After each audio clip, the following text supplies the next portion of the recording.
Greetings, everyone. Pete Pardo here from Sea of Tranquility. Welcome to a very special edition of the show. We've got in the house, once again, we haven't seen him in a little bit because he's been very busy of late, Mr. Chris Caffery, my longtime friend from when we were both about like yo-hi or thereabouts, something like that. And a lot more brain cells.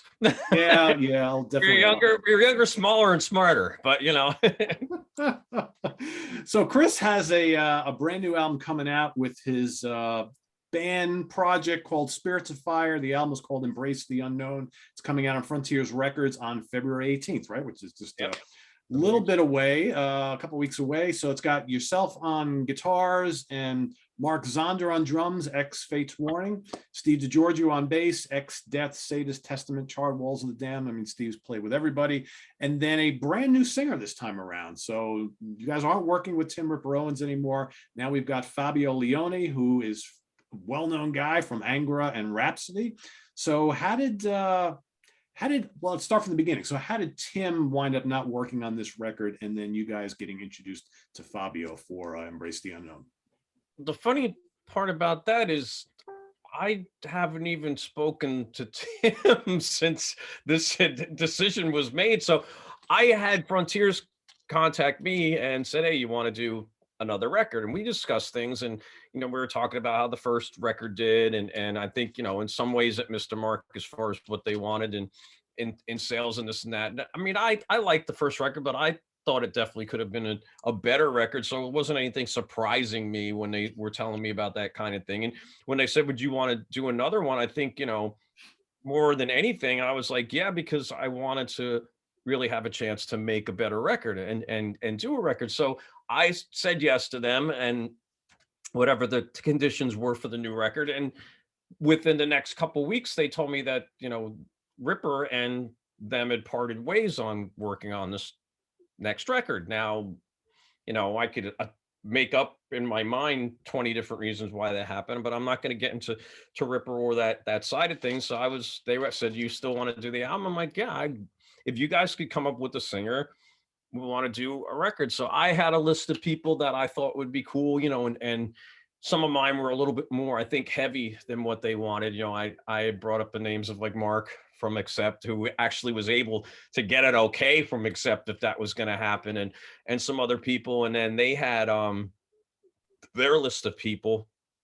Sadly, my list of people I wanted to do, one of them was actually Mike Howe, so it was one of those things where, my list contained a lot of my friends and metal singers. And originally I started doing some writing with Todd Hall with that, because that was one of the first names that said try out. And Todd, he was on The Voice at the time, and we were writing, and I really liked what he had, but all of a sudden he was kind of like, I don't know if I could devote my time to this, because he had some stuff going on in his personal life and his musical life. He was doing a solo record. I believe his brother had passed away too. It was something like that in his family. And so he was like, I don't know if I could devote what you need to this. And he was a total gentleman about it. So I was like, okay, we're back on the chopping block here, because this was probably about 6 months almost, or at least 4 months after I started working with him. We were kind of silent about it because he was still working with that Voice television show, and they had some speculations about what he was able to put in the press. So Frontiers came around again and said, well, why don't we try working with Fabio? And at that point, they had already told me they wanted to work with Aldo to do the production of that. And he's the one who worked on Zach's Archangel record. And I really liked his sound on that, and I thought it would be cool. So I was like, all right. And Aldo was like, well, we're going to go and do some stuff with Fabio and let you guys hear, because that's me, Steve, and Mark. We're not dictating who was going to sing. Our point was, whoever sings has to sound good. It has to be a cool singer. So when the name first came up, we all knew who Fabio was, but I don't think any of us really ever heard him sing something exactly like what we were doing. So it was kind of a cool thing. When we listened, we're like, okay, I think this is going to work. Now, I went and kind of did this record a little bit different than the first one, and the way I like to do albums. The first record, I sent out all my guitars to a click track. Then Mark did his drums, and everything was mixed and put together and finished that way. This one, I said, look, I want Mark's drums. So I did a rough version of the guitar on a click, sent it to Mark, and Mark was sending me tracks. You know, sometimes it was 1 a week, sometimes it was 2 weeks, but I was getting the song set to me in pieces. And the reason why I like that is because I was able to get his tracks, and he has a very distinct drumming style. He plays a lot of really cool offbeats and things. It's still straight in the same way I'm still doing straight guitar parts. But I think, you know, when you married some of the stuff I did with some of the stuff he did, you kind of miss the basic straightforward down the middle, because we're each going in a little bit of different directions than what we did off the beat. So what I did with this one is I made sure I rewrote my riffs to kind of marry his feel.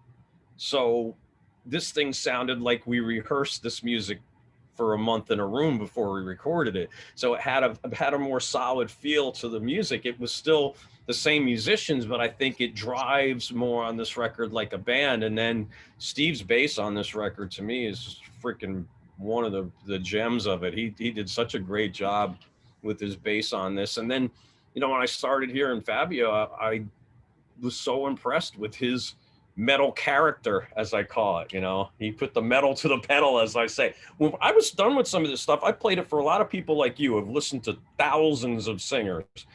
And I said, guess who this is? Not one person guessed that that was Fabio. I got to tell you, the first time I listened to this, that's one of the first things I said to myself, because I'm very familiar with him. I've listened to a lot of albums he's appeared on in the past, and I'm listening to the new album, and I'm like, if they didn't tell me that that was Fabio Lione, I would have not known it was him. Yeah. Because he definitely sounds a hell of a lot more aggressive on this album. I think for anybody who really liked the first Spirits of Fire album, he's got this kind of aggressive, gruff thing going on that, quite frankly, isn't that far removed from Ripper, from Halford, maybe Ralph Sheepers from Primal Fear. It's definitely in that style. And I was quite impressed, because that's not what I expected from him at all. When I first heard the name, I'm like, okay, well, I know what he does. I've listened to plenty, and that's, so he kind of came in from a different place. And I think it serves the record all the better that he did it this way rather than what we would have expected from him.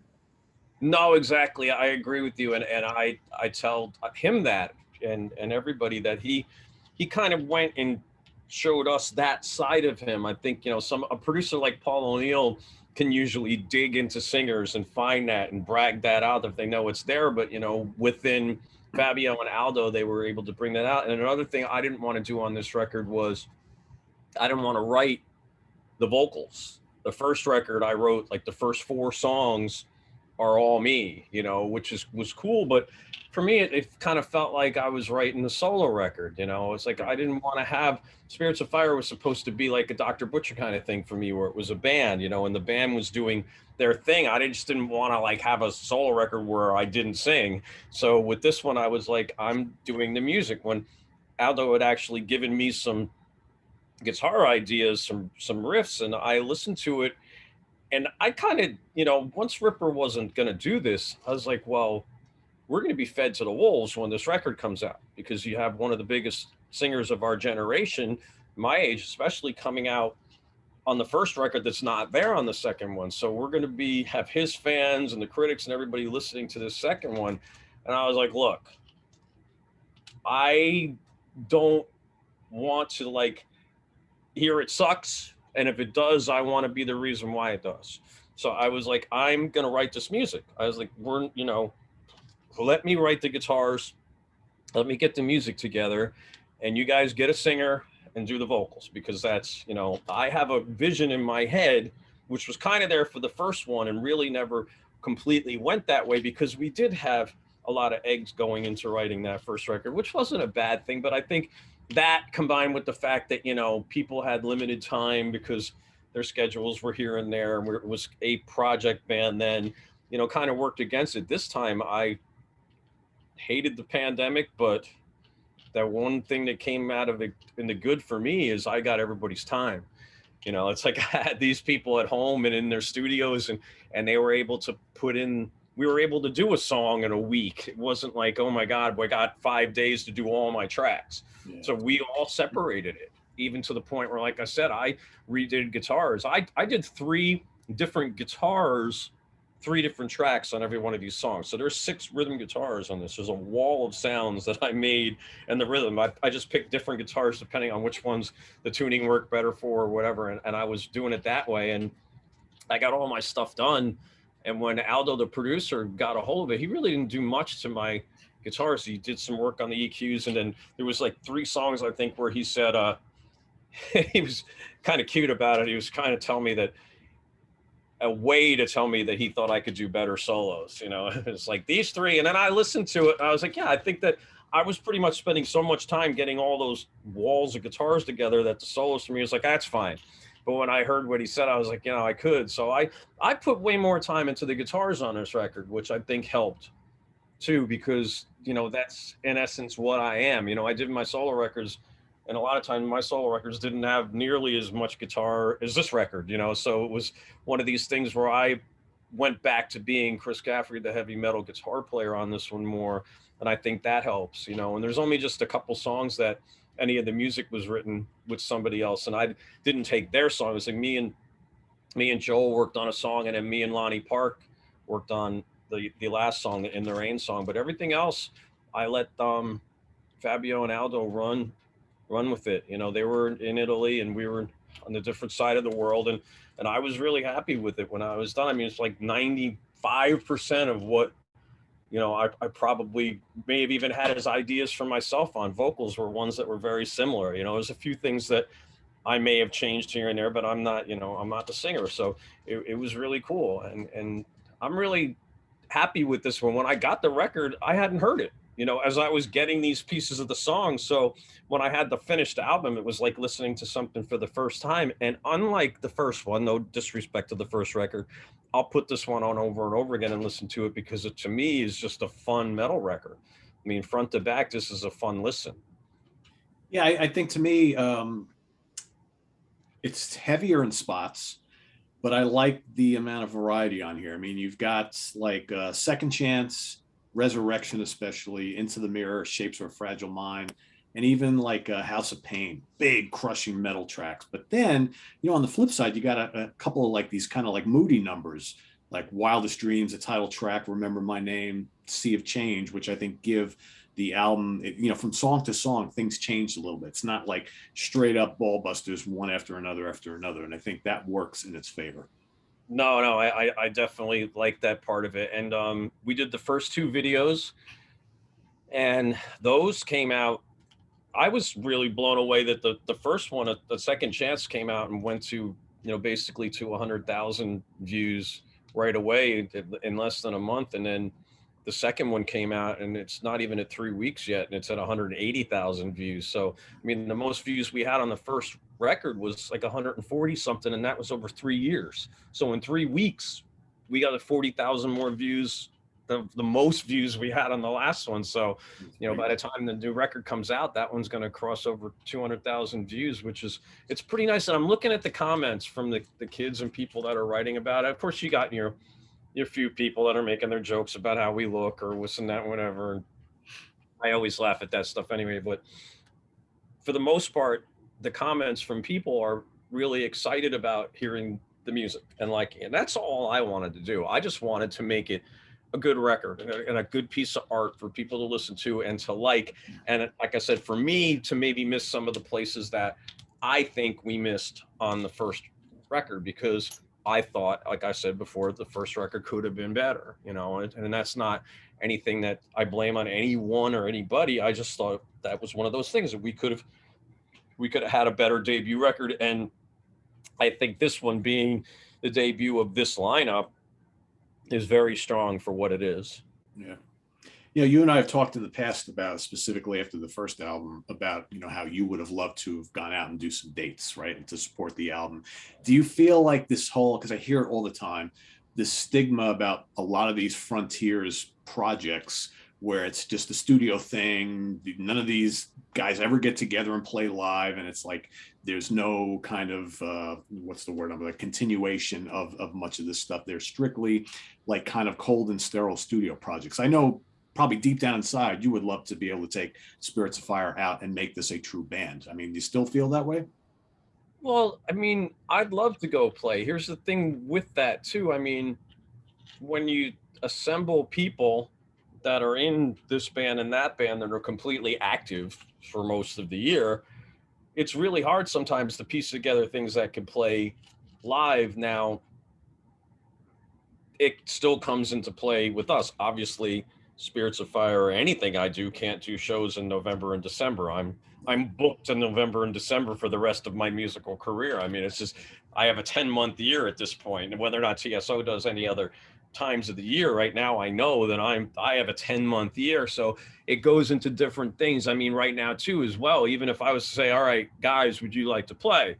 Now I'm still noticing cruises getting postponed to 2023. I'm noticing tours getting moved from February to October. It's like when you're doing something new like this and people are putting together their pieces of what they can do, it's difficult to find those little pieces to make a tour.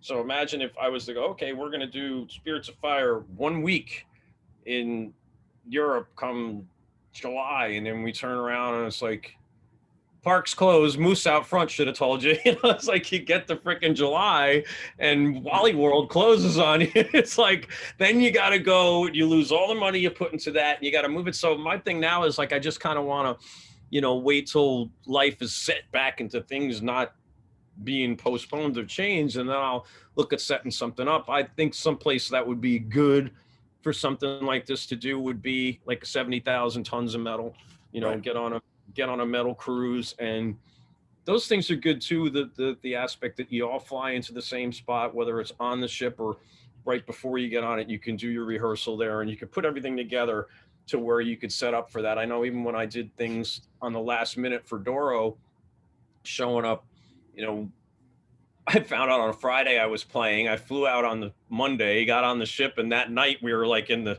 ship's chapel rehearsing, you know, with Johnny D hitting on chairs and non-amplified guitars. Like you could still get together and work when you get on there. I mean, you get on that ship and you got your space and you could still say, we need to, you got a 5-day cruise, we're going to play on day freaking 4. We need 3 days, you can piece it together. And that, I think that's the kind of thing that might be cool for us to do. So I started, you know, pecking in and seeing what's around and what's available. And they, you know, there's even some more of them that are coming out. I know there's one kind of like that that's leaving out of Athens now that goes through the Mediterranean. So there's more of those ships that are doing that kind of thing. So I think that would be cool. And then, you know, if we could get kind of break the ice with that and then maybe throw it out to do some festivals and kind of take it from there. Yeah, You I know, think like Sweden Rock or Wacken or yeah, something like that. Yeah. to be a slow, you know, to move it out there slowly, work around people's schedules. Maybe it'll be a time when,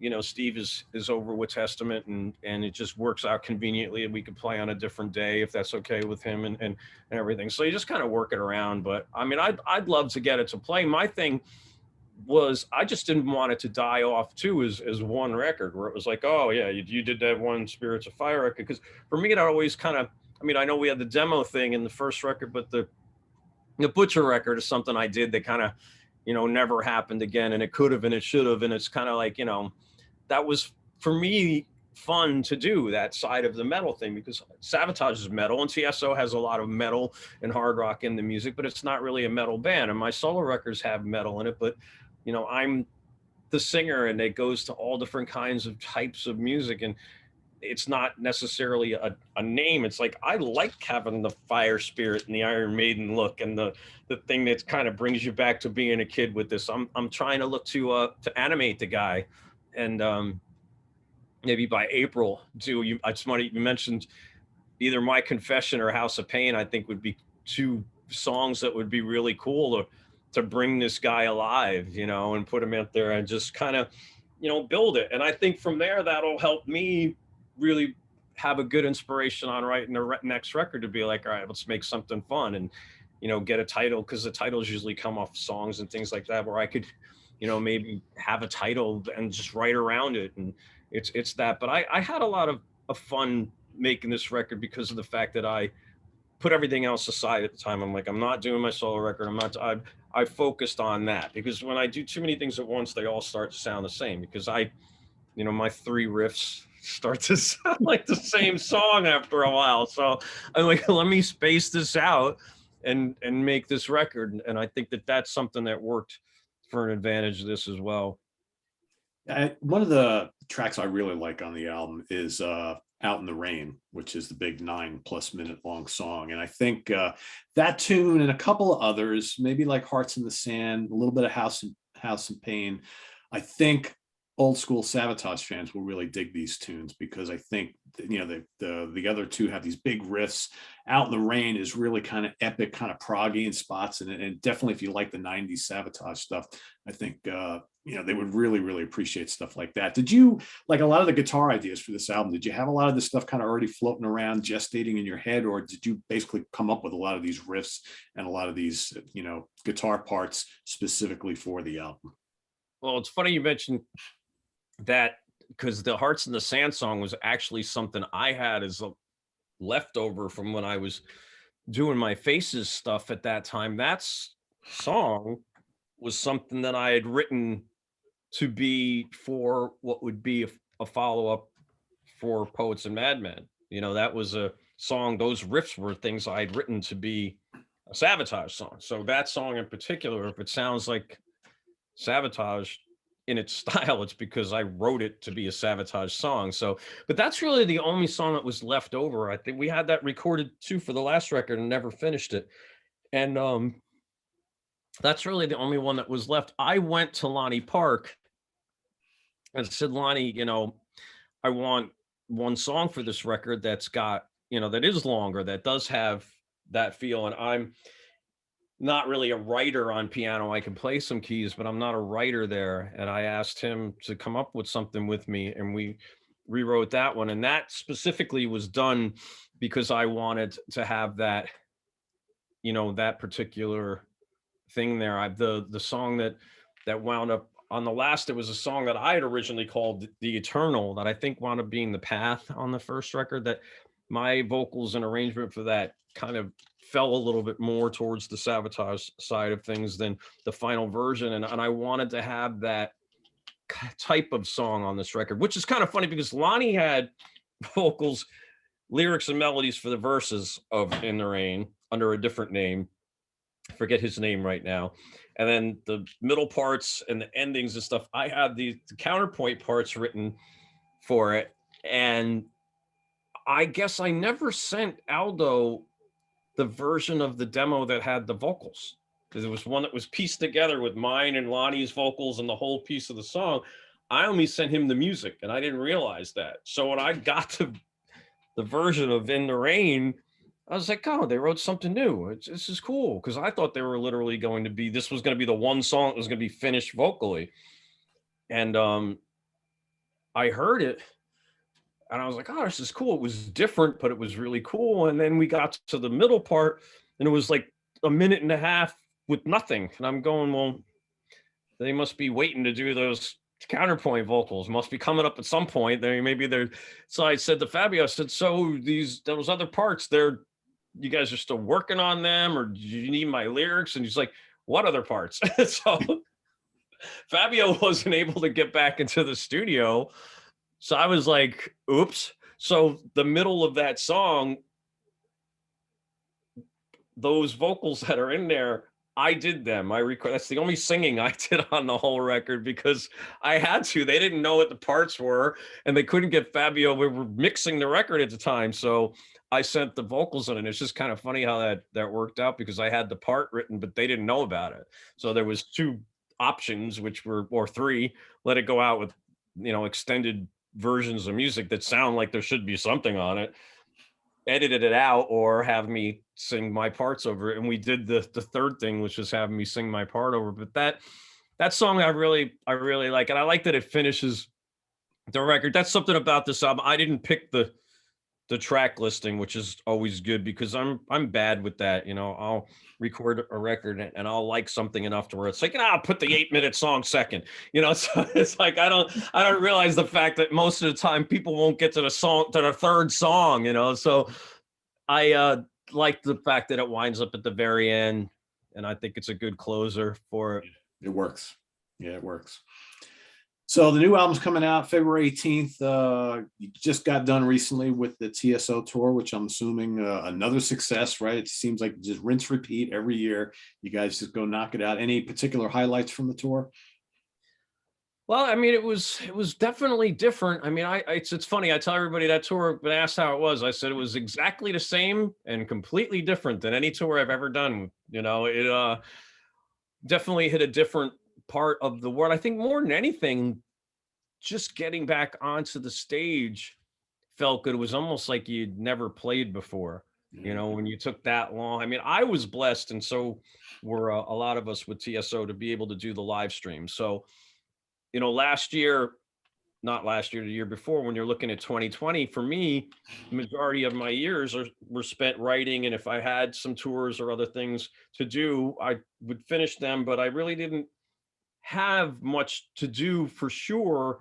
As far as, you're going to tour this summer with things as a lot of other people. I'd finished TSO, and once Paul passed, there was no TSO out of the winter tour. So, for me, it wasn't like I had a lot set up for 2020 other than my art, my hot sauce, and maybe some stuff with Jimmy Stirs and working on some solo records, whatever, or at that case was writing for Spirits of Fire. So I really wasn't planning on doing anything. I've got a ton of stuff to do at home all the time. So it wasn't until I think probably, when it got to be August, and at first TSO was like, well, we're going to decide whether or not we're going to play by June. Oh, we're going to decide we're going to play by July.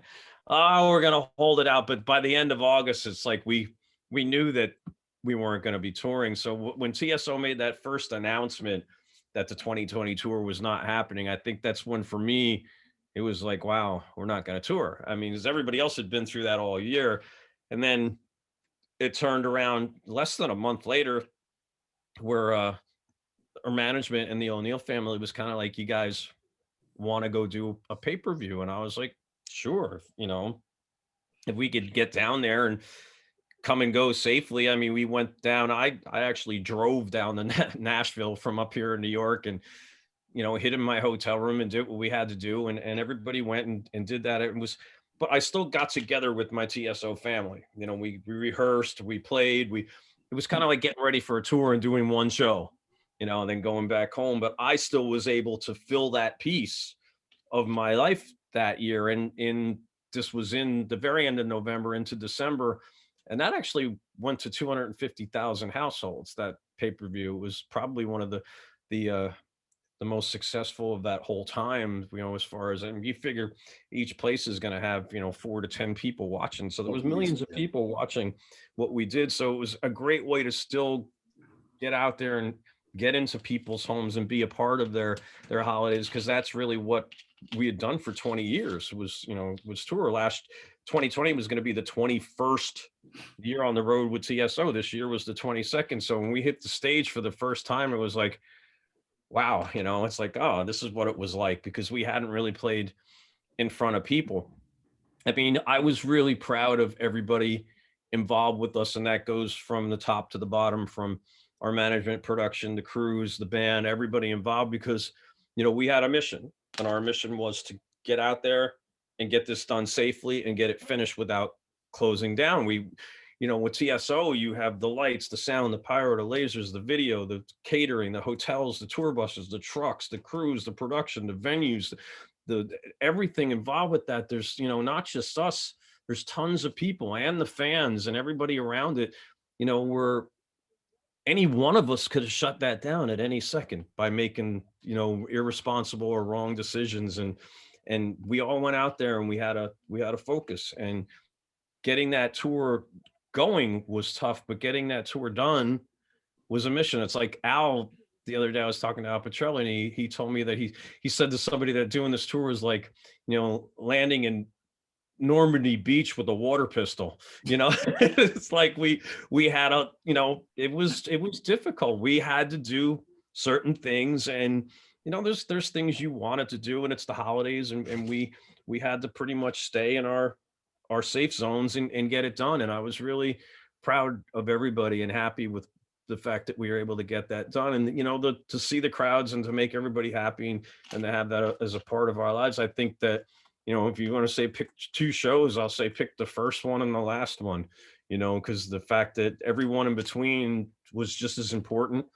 And getting the first one off the ground was one of these things where you're like, wow, here we are, we're doing it. And getting the last one done was one of those things that were like, holy crap, we made it. You know, so it's like, I think those two are the ones that could remain the most special, just because of the fact that, you know, when we were done, we all looked at each other and it was like, wow. You know I was crying when I went into because I don't usually dress in the dressing room. I like the bus, because if I take things in the venue, I lose them. So I stay in the bus, and I went inside the band room, and I saw Joel and Jeff and Tony and Roddy and them. And I just, you know, went up to say, hey, let's have a good show. I started crying my freaking eyes out, you know, because it's like these guys were my family, and it was like, holy crap. You never really knew in 2020 if we're ever going to tour again. You know, who knew what was going to happen? The whole world could have fucking went to shit in the handbag. You know, probably still may. We never know that. But it's like, at least at that point, you really didn't know if you were going to get back to that point. I was literally, you were sitting like we are now, talking to each other here, and nobody was doing anything. So there was a lot of unanswered questions, and it just felt really good to be back out there. And I'm sure for the fans too, right? Because you got to figure a good chunk of the fans go out to see you guys every year, and that's part of their holiday season, right? Going to see TSO. And in 2020, you don't have that. So I'm sure, you know, the fact that you guys did announce and did go ahead and do the tour, I'm sure made a lot of people really, really happy. And it was like, you know, because they're part of your family too, right? When you really think about it. Which... No, exactly. And, you know, at first the fans were they're like, well, I'm going to try to go to one show. And then once people went to one, they were, you know, you would see the same ones at 3 or 4 or 4 or 5. So they got more into putting it to routine. We didn't have the backstage or the signing lines that we had, or any of the meet and greets or anything like that. But I mean, it's like I said, one mistake could have been enough to shut the whole thing down. So as much as we, you know, enjoy that part of it, and I know the fans do too, it was like the thing to do was to finish that ultimate goal, which was to get that tour done successfully and safely. And that's what we did. Yeah. The stage presentation, that's number one. It's got to be number one. Oh yeah. And not just the stage presentation, but like I said, the fact of the matter is, if we got nailed from the inside all the way around, we would have had to have shut down. We were out on that tour, and the NHL shut down. You know, not just a game or a team or a player, the whole league, you know. So we're out there going, you know, praying to God. We were just getting through our thing there. There was, I know the Evanescence Hailstorm tour was in a lot of the same venues we were in, and they shut down while we were there. And we were watching a lot of things. And if I'm playing fantasy football, half of my team's freaking on the COVID list. And I'm going, you know, we were out there at a time when it was definitely a challenge to make sure you kept everybody in that safe zone. And I was going to tell everybody, I said, think positive, test negative. You know, that was like my thing for the tour. Think positive, test negative, and we made it through that. So, you know, the fans and everything in the show, like you said, I mean, we got there and it was still the same huge show, but in that same respect, I mean, it's a tremendous amount of money and everything to keep that on the road. And if you were to shut down, a couple shows would be a disaster. So we just all knew what it was up to, and we didn't want to let our management or let the O'Neill family down. They put out a lot to get us all out there. So everybody, we were all on the mission to make sure that we did it safely and together. Cool. Well, before we let you go, of course, we got to bring up, you know, as always, the elephant in the room, right? So a lot of whispers and back chatter about potential things happening on the Savatage side of things. And anything you can share with us? Damn, I'm trying to figure out which quote I could use that Blabbermouth to throw up there and say, Chris Caffery said. It's funny with that because I was talking to somebody, I did an interview, I think in December, and they asked me how I felt about it. And I said, well, I told them that me and John were writing literally with the idea of Savatage in mind in 2021. And, I told them that I definitely felt, more optimistic than I had. And they're like, Chris Caffery's completely optimistic about Savatage. I'm like, yes, because in 20 years, the only thing we did was mention the fact that we might do something. This was the first time where, with the re-release of all the records on vinyl, Yep.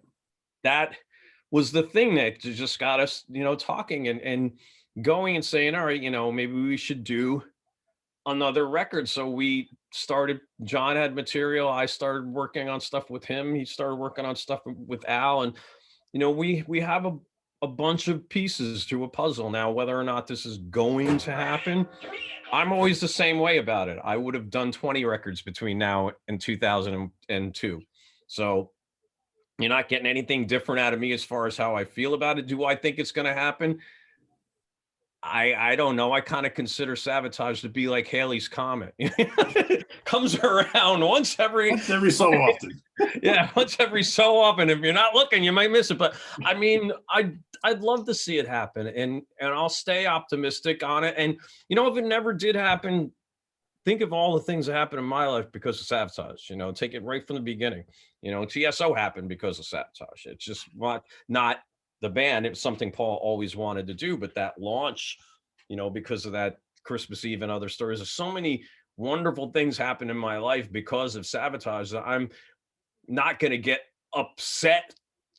I'll be disappointed if we never play again, just because I love the band. I'm a fan of it as more than I am a member of it. As most of the time, it's just I love that band and the music. So I'd love to see it play. I try to tell people, like, even if we did it once, maybe as a way to celebrate and travel the world and thank the old fans and let the new fans celebrate with us, which has been like a pretty crazy roller coaster ride throughout the beginning of Savatage to the end. I mean, there's been a lot of losses and a lot of things. I mean, all bands have that with your band members. And, we had Chris and we had Paul pass, and we went through a lot in the history of this band, but the music has brought so many people together. And I know that there's no lack of Savatage fans, whether they were fans that had kids or kids that just became fans. So, I stand there with the fans on it. It's like, I'd love to see it happen. As far as a member of the band goes, it's like,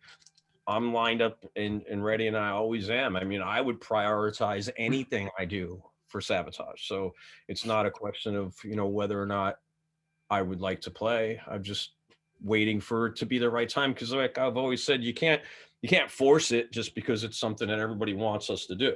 There's a lot of things that I want to do that I'm not going to make the world do because I want to do them, because then it just wouldn't be the right thing to do. So I think that we all have some really cool music, and if it does happen, it'll be a fun Savatage album. And I think, like I said, it would be a good way to celebrate everything you did. But for right now, it's fun to watch the vinyl releases happen, because they're all kind of special in their own way. Each one that comes, I've got a bunch. I think I'm waiting for Mountain King to come in the mail. That's the next one. I don't have that yet, but they each have new little things and ways they've been made, and I think that's a lot of fun. It's a great catalog and it's a great history. I mean, Savatage is definitely a special band. You don't really think about it that much when you're in it, because it's just been a part of my life. So, and the guys, I mean, you've met Oliva, we're just goofy, normal people. It's not, I think that's why I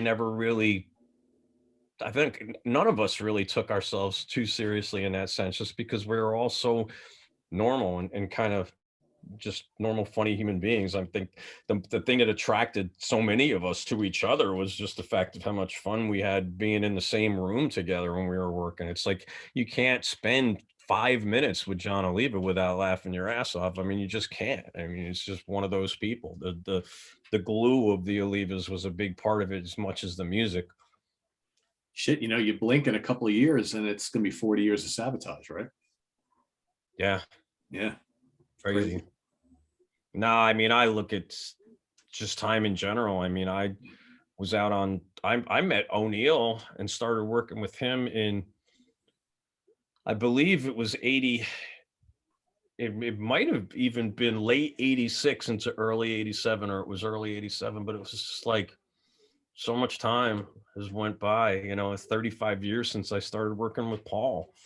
And that's just crazy. You know, when I met John, his son, I think, was 4 years old, you know, and now his son's like got this giant pool building company in Florida. And I'm like, this is the same little kid that I used to freaking, you know, walk down to the train with the lever on the way to the studio. It was like the little guy who was like freaking 3.5 feet tall. You know, it's like one of the most successful pool builders in the state of Florida. It's just funny how you watch life go on. No, life never stops going on. That's the way it goes.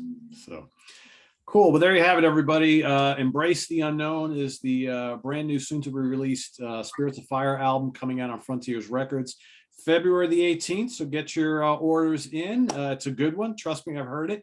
And I'm sure you'll be hearing us talk more about it here on the channel in the weeks ahead. So I do want to thank Chris Caffery for taking some time out of his day. I'm going to let him go to watch football now. So because I know we've got 2 o'clock. We got about 50 minutes. I got to check my my DraftKings bets and make sure nobody's injured. There you go. I always, you know what it is though? I'll go and I'll change one person at the end, and it'll be the wrong thing to do. I did it last night with the Nets freaking Golden State game. I took out one guy, switched it around, and totally blew it, you know, because it's like, you don't know. It's all luck, that stuff, but it's fun though.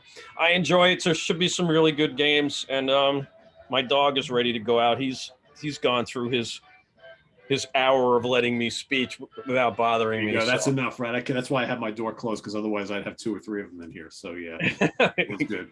Well, thanks for watching, everybody. Visit us on the web at www.seaoftranquility.org. We're on Facebook. We're on Twitter. Of course, we're here on YouTube all the damn time. For Chris Caffery, I am Pete Pardo. See you all real soon. Take care. Bye-bye. See you guys. Thank you.